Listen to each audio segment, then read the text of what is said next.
Attention, attention, la pandémie de Covid-19 n'est pas encore terminée. Le virus circule toujours. Des morts et des cas graves sont régulièrement enregistrés. Que faire pour ne pas contracter le virus? Il faut respecter les gestes barrières, c'est-à-dire porter systématiquement le masque en tout lieu public et dans toutes les situations à risque. Éviter les regroupements. Observer la distance de sécurité d'1 mètre au moins entre individus.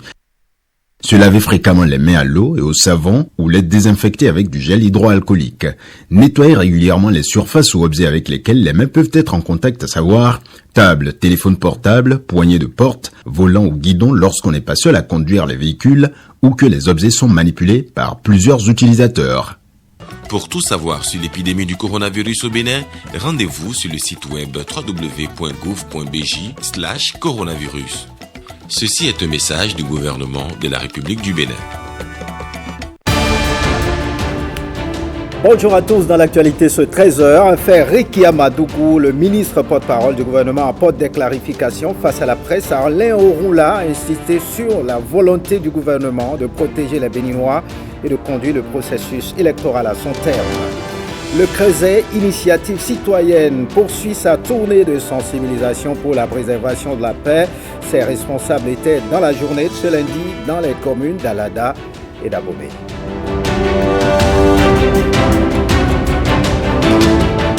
Et puis, payez vos factures d'électricité et rechargez vos compteurs à partir de vos smartphones. Une plateforme électronique est conçue pour vous aider dans cette tâche. Elle a été présentée aux responsables à Cotonou.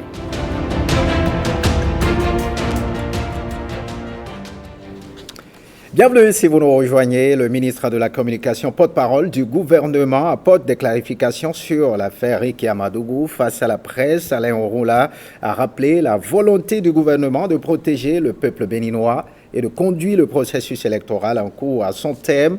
Le ministre de la Communication a par ailleurs répondu à ceux qui pensent que c'est un dossier politique. Je vous propose de suivre donc le porte-parole du gouvernement au micro de Ricardo Loïc Pécou.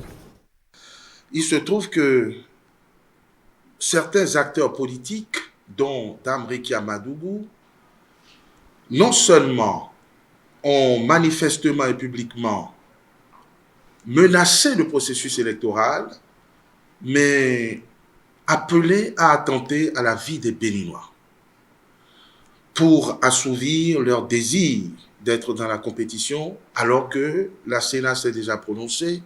La Cour constitutionnelle s'est également prononcée et il est acquis et acté que ces acteurs politiques n'étaient plus dans la cause. Donc, les propos menaçants qui étaient tenus, les appels à l'insurrection, la témérité avec laquelle ces acteurs disent que ce processus électoral ne se déroulera pas sans eux, ajoutés aux aveux de certains compatriotes qui s'apprêtaient à commettre des crimes contre les Béninois et qui ont désigné Mme Rekia Madougou comme leur commanditaire, a amené le procureur spécial à se saisir de ce dossier puisqu'il s'agit de dossiers relatifs à des actes de terrorisme, à des actes attentatoires à la vie des Béninois, puisqu'on a planifié des exécutions en série. Voilà ce qui justifie l'interpellation puis la mise sous mandat de dépôt de Mme Rekia Madougou, qui n'est pas dans la procédure pénale perçue comme un opposant, ce n'est pas le lieu d'exhiber sa qualité de mourancier ou d'opposant, mais de mise en cause dans une infraction très grave de terrorisme, prévue et punie par les lois de la République, étayée par des aveux circonstanciés effectués par un certain colonel à la retraite et un autre collaborateur, vous les connaissez, il s'agit de Georges Saka, dont on a établi la proximité avec Dame Rekia Madougou et d'un colonel à la retraite, Mama Touré, qui ont admis avoir été approchés, avoir été payés pour exécuter des hommes politiques et créer une psychose dans le pays. Le gouvernement qui suit cette affaire avec la plus grande attention pour la protection des Béninoises et des Béninois et pour la sauvegarde d'un processus électoral que nous voulons paisible et apaisé, ce gouvernement se devait de ne pas laisser passer, puisque nous avons déjà averti et que nous avons été interpellés par l'attentat perpétré contre notre compatriote Ganiou Soglo et dont nous cherchons toujours à élucider les circonstances de sa commission. C'est pour ne pas avoir à déplorer une fois de plus de tels attentats que on a pris les devants et qu'on a voulu que les lois de la République soient respectées et que l'on prévienne suffisamment afin que jamais ça n'arrive des attentats contre le peuple béninois. Si le président candidat Patrice Talon devait redouter quelqu'un aujourd'hui, il y a 2 duos qui sont encore en course, en lice. C'est ces 2 duos qui constituent la préoccupation, pas ceux qui ont échoué, pas ceux qui se sont montrés totalement incapables d'apporter un projet de société, d'apporter un projet alternatif, d'apporter des éléments susceptibles de combattre le bilan que nous avons en 5 ans. Donc, cessons de conjecturer, de spéculer et analysons les faits. Les faits, moi, je les analyse pour apprécier la responsabilité du gouvernement. Est-ce que nous devrions laisser faire avant de déplorer ce qu'on appelle métier après la mort, ou nous devrions être plutôt encouragés de prendre toutes les dispositions afin que aucune vie béninoise ne soit arrachée? C'est ça la responsabilité. Et le gouvernement a pris ses responsabilités, pas sur du vide, pas uniquement sur des menaces verbales, encore que des menaces verbales peuvent être constitutives d'infractions, bien que respectant la présomption d'innocence de Madame Madougou, dont moi je ne dis pas qu'elle est coupable de ce qu'on lui reproche. C'est une juridiction, après enquête, qui dira si elle est coupable ou pas. Mais lorsqu'un parquet a un dossier dans lequel vous avez 2 individus qui disent avoir reçu de l'argent de quelqu'un pour exécuter dans un ordre planifié des autorités administratives, des autorités politiques dans notre pays, bref, des citoyens, le gouvernement qui prend à la légère de telles dénonciations, de telles accusations, serait un gouvernement irresponsable. D'autant que nous avons des alertes dans tous les sens. Qu'est-ce que vous auriez dit si le gouvernement avait passé sous silence ces actes et qu'au bout d'une semaine, une vie tombe?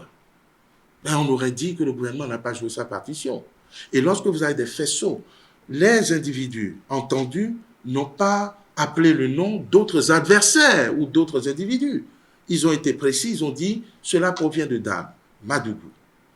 Et quand on sait que Madame Madougou, peut-être par imprudence, a tenu des propos illégaux, des propos incriminants, il faut regarder de plus près. Parce que je ne sais pas sur quoi peut compter un acteur politique écarté de la course présidentielle et qui dit publiquement et manifestement « cette élection n'aura pas lieu sans nous ». On ne sait pas sur quoi un tel acteur politique peut compter lorsque tous les recours ont été épuisés et lorsque l'on apprend que des crimes ont été planifiés. Il est du devoir du gouvernement de regarder cela de plus près et c'est ce qui est le cas aujourd'hui. Nous n'avons pas encore condamné qui que ce soit, mais nous demandons que la lumière soit faite et c'est dans ce cadre que la procédure a été conduite. Passons à présent à cet édito, les derniers développements du dossier relatif à l'affaire Ricky Amadougou laisseraient entrevoir des manœuvres orchestrées avec des étrangers pour déstabiliser le pays. Voici l'édito que nous propose Renaud Akapo, présenté par Ghislain Pouguet. Les témoignages sont accablants. Ils battent en brèche la thèse d'un acharnement politique et jettent une lumière crue sur les dessous d'une affaire qui n'a pas encore fini de livrer tous ses secrets. Outre les aveux de Georges Saka et du colonel Ibrahim Mamatouré, ces messages téléphoniques expédiés au ministre Modeste Kérékou dans la nuit du dimanche 23 décembre 2018 confortent la thèse d'une conspiration aux ramifications tentaculaires. L'intention vaut bien l'acte et il y a dans ce dossier de quoi raviver le souvenir d'un passé glorieux. Le plan échafaudé par la candidate recalée pour tenir en laisse le régime de la rupture était déjà sur orbite, sauf qu'elle a omis un petit détail. Face aux conspirations extérieures, les enfants du Bénin debout et souverains ont toujours su triompher. Ils savent trouver en eux-mêmes toutes les ressources pour s'élever et faire face. Déjà sur le toit de l'Afrique, avec sa production record de l'or blanc, le Bénin enchaîne des performances jamais égalées dans de nombreux secteurs grâce à une vision éclairée, une méthode rigoureuse et une volonté de faire du président Patrice Talon. Le pays est en métamorphose avec les grands chantiers exécutés un peu partout, dans les règles de l'art, en droite ligne avec la feuille de route tracée dans le programme d'action du gouvernement. Dans le concert des nations, le Bénin a désormais et plus que jamais une voix. Fini l'alignement orchestré naguère de façon mécanique sur des décisions entérinées au sein de certaines officines. C'est cela, le leadership nouveau qu'incarne le président Patrice Talon et dont toute la nation tire sa fierté. Son discours de vérité qui tranche avec l'hypocrisie entretenue dans certains forats internationaux fait écho aux aspirations de la jeunesse. C'est cela, le Bénin nouveau qui se construit. Autant qu'il suscite l'admiration, cette posture donne le tournis au point de nourrir certaines velléités de déstabilisation. Il y a lieu de se demander ce que proposent ceux d'en face pour faire pièce au gouvernement en place. De l'avis de certains observateurs avertis de la classe politique, pas grand-chose. Plus simplement, rien. Voilà, autre actualité dans ce 13h. Le mouvement Initiative Citoyenne a entamé une tournée de sensibilisation sur la culture de la paix en cette veille de l'élection présidentielle du 11 avril prochain. Les membres de ce CRESE entendent aussi s'entretenir avec les populations à la base sur l'importance du vote pour le citoyen. Et ce sont les populations des villes de Boycon et d'Abomey qui reçoivent en premier la délégation. Les détails avec Théodore Gandjeko et Doc Castito. Les conducteurs de taxi-moto, les femmes des marchés, les fonctionnaires, la jeunesse et même les têtes couronnées de la ville de Boycon sont sensibilisés sur la nécessité d'aller voter. À quelques jours de la présidentielle du 11 avril 2021, chaque citoyen devrait accomplir son devoir civique et ce dans la paix. Chacun ici est ambassadeur de la paix. La paix, elle est bien sûr importante pour le développement. Et parce que la paix commence en nous-mêmes, parce que la paix ne vient jamais par surprise, parce que se préparer et qu'elle ne vient qu'à ceux qui la préparent. Mobilisons-nous donc. Nos mamans, nos sœurs, je vous invite à nous accompagner. C'est vous qui êtes dans les marchés. C'est vous qui êtes en contact avec nous, papa. Et la violence, souvent, c'est nous les hommes. Aidez-nous. Parlez-nous. Parlez à vos enfants pour que la paix règne dans ce pays. Cap est ensuite mis sur la maison des jeunes d'Abomey. Ici, le message est clair. La paix se traduit à travers des comportements. Voter, c'est accomplir son devoir civique dans la paix et dans le calme. Les élections passeront et les populations se verront comme auparavant. Un bon citoyen doit respecter les lois de la République. Et nous vous confions cette tâche-là.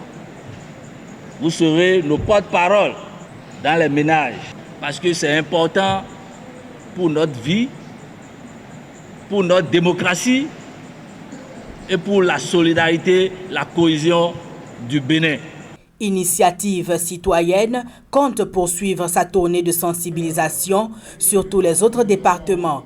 L'objectif étant d'atteindre tous les citoyens béninois. Voyons cette innovation. Plus besoin de se déplacer désormais pour payer vos factures d'électricité ou recharger vos compteurs. Vous pouvez le faire à partir de votre smartphone grâce à une plateforme électronique qui a été présentée aux responsables de la BESIC et de la SBE. Ils se sont engagés à adopter cette solution digitale. Regardez. Deux structures unissent leurs forces pour une même cause. Faciliter l'achat et le paiement des factures d'électricité à leurs différents clients à travers la plateforme de gestion de la monnaie électronique ID Money. La SBEE et la BESIC veulent surtout éviter les longues files d'attente à leurs clients afin que depuis leur smartphone et en un clic, ils puissent faire leur opération et ceci en toute sécurité. Dans le souci de faciliter l'accès à nos services à notre chère clientèle, la SB2E, avec l'appui du gouvernement, s'est engagée depuis quelques années dans le processus de digitalisation de ses offres de services. J'invite notre chère clientèle disposant des compteurs prépayés à profiter pleinement de cette nouvelle offre. Aujourd'hui, nous avons le plaisir de vous présenter le dernier né de nos produits, qui est la commercialisation de recharge électrique via l'application ID Money. Ce produit vous permet d'acheter des recharges d'électricité depuis vos domiciles ou vos bureaux et éviter ainsi les files d'attente dans les points de vente de la SB2E.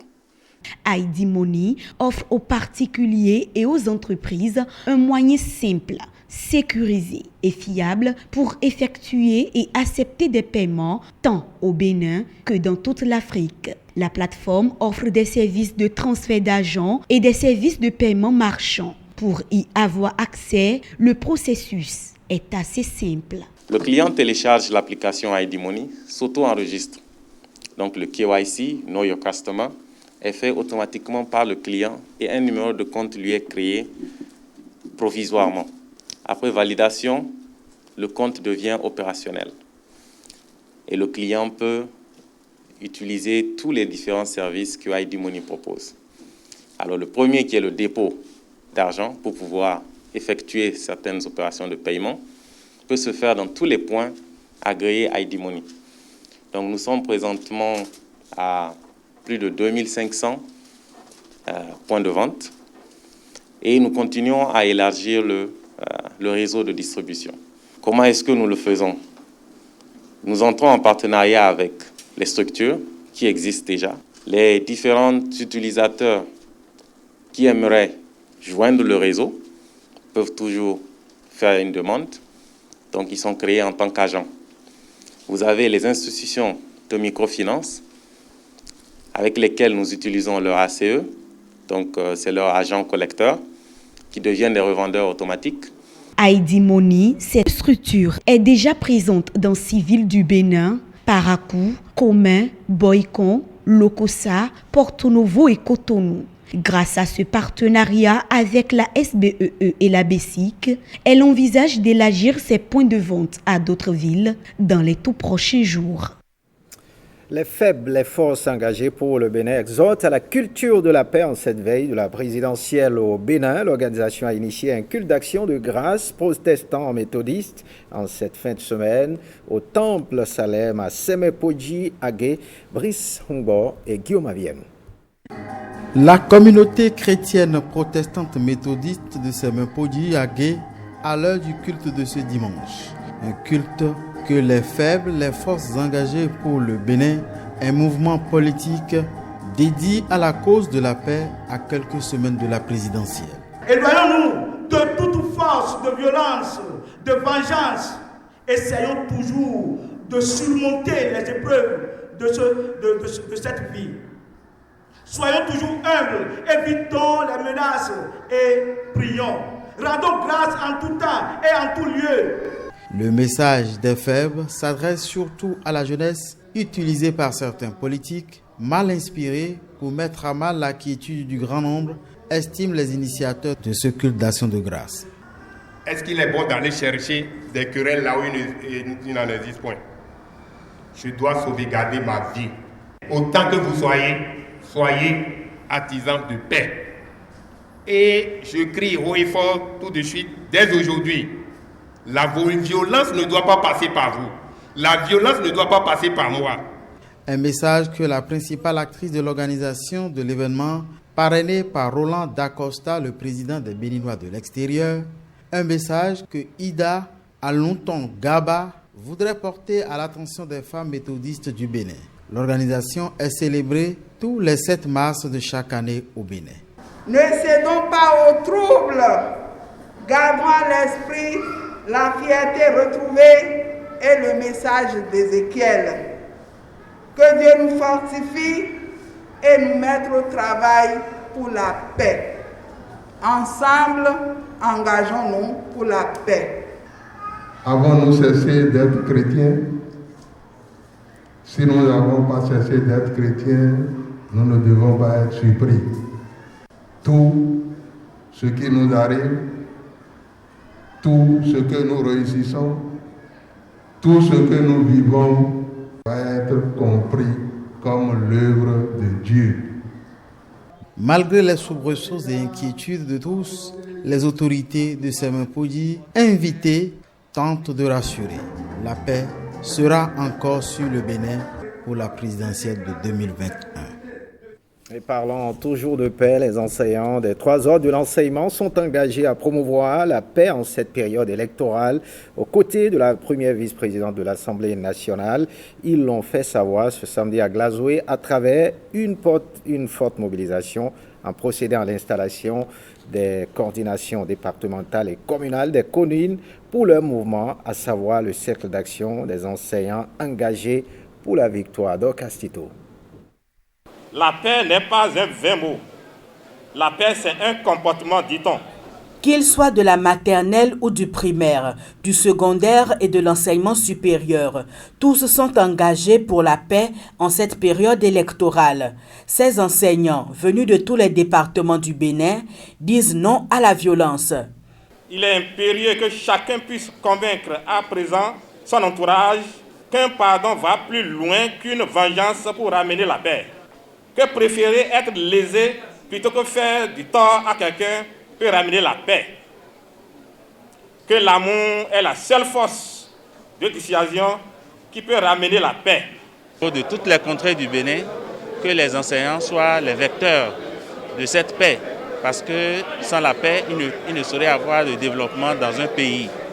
Et je voudrais mettre l'accent sur ça afin que tous ceux qui nous suivent et qui nous écoutent en ce moment puissent vraiment sensibiliser, puisque la guerre, c'est dans l'esprit de l'homme. Et pour semer la paix, c'est dans ce même esprit qu'il faut la semer. Et nous invitons tous les enseignants, partout où se trouve, de semer la paix. On ne doit pas avoir un enseignant dans des groupes tendancieux. Ce n'est pas bien. Et je remercie toute la population de Glazoué. Je remercie tous les collègues enseignants des collines et surtout les universitaires qui se sont mobilisés. C'est la première fois dans le monde enseignant où vous allez voir les 3 ordres, c'est-à-dire le supérieur, le secondaire et le primaire se donner la main pour une cause. C'est la première fois dans l'histoire. Aux côtés de la première vice-présidente de l'Assemblée nationale, ces éducateurs entendent jouer pleinement leur rôle. Pour nous autres, pays du tiers-monde qui avons des problèmes de développement, le premier outil qui nous est indispensable pour aller vers notre construction, vers notre croissance, vers notre développement, c'est la paix. Il faut un pays pacifique, il faut un pays développé pour assurer aux citoyens le bien-être requis. Nous voulons rester dans cet état-là, maintenir la cohésion qui existe entre nous, tout faire pour que la violence ne règne dans notre pays. Car la violence, elle est destructrice de tout, des infrastructures, des réalisations individuelles et collectives, destructrice de vie. Et si nous disons que la paix, c'est un bien commun, un bien suprême, à côté de cette paix, il y a aussi un autre bien qui mérite préservation, c'est la vie. Et pour davantage porter ce message de paix dans toutes les contrées du Bénin, le Cercle d'action des enseignants engagés pour la victoire du 11 avril prochain a procédé à l'installation de ces coordinations départementales et communales dans les collines. Objectif, œuvrer dans une synergie d'action pour faire de la présidentielle à venir un moment festif. Et ce 8 mars, la communauté internationale a célébré les droits des femmes. Le chef de l'État, Patrice Talon, s'est adressé aux femmes béninoises. Le message d'espoir de Patrice Talon, publié sur sa page Facebook, est présenté par Jérôme Ombo. Regardez. À toutes les femmes de nos campagnes et de nos villes, à vous, nombreuses, qui souvent dans l'anonymat, œuvrez à notre bien-être collectif. À vous qui, sous les feux des projecteurs, jouez votre partition. Notre pays, le Bénin, vous doit beaucoup. C'est en son nom qu'en ce jour où le monde célèbre vos droits, je vous dis l'admiration de la nation. Je suis convaincu que les efforts de l'État en vue de votre plus grand épanouissement seront accentués au cours des années à venir. Patrice Talon, président de la République. Retour sur la culture de la paix, le Creuset Initiative Citoyenne continue sa tournée de sensibilisation pour la préservation de la paix. Ses responsables étaient dans la journée du lundi dans les communes d'Alada et d'Abomey-Calavi. Lénaï Kabwazao. Forte mobilisation des conducteurs de taxi-moto ici à la Maison du Peuple d'Alada. Ils ont massivement fait le déplacement, répondant ainsi à l'appel du Creuset Initiative Citoyenne dans le cadre de sa tournée nationale pour la paix. Cette cible a été choisie parce qu'elle constitue un puissant vecteur de communication. Le message reste le même. Vous appelez à avoir des comportements citoyens et pacifiques en cette période. Mobilisons-nous donc afin que tout se passe pacifiquement maintenant, pendant et après les élections. L'occasion est saisie pour inviter les populations à sortir massivement pour aller voter le 11 avril prochain. Ça, c'est le deuxième message qu'on vous envoie en tant que nos ambassadeurs, vaillants ambassadeurs d'Alada. C'est un message très important pour nous et pour vous et pour la nation béninoise. Nous vous envoyons en mission. Initiative citoyenne entend primer les 5 communes qui auront enregistré un fort taux de participation à l'issue de la présidentielle. Nous vous promettons que vous allez reconnaître la politesse d'Alada par le taux de pourcentage le 11 avril.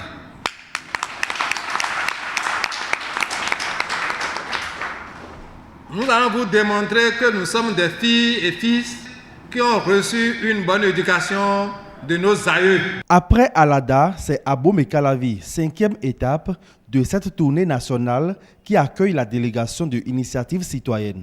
Nous vous invitons à aller dire à nos frères, sœurs et toute la population d'Abomey-Calavi que la paix n'est pas un vain mot.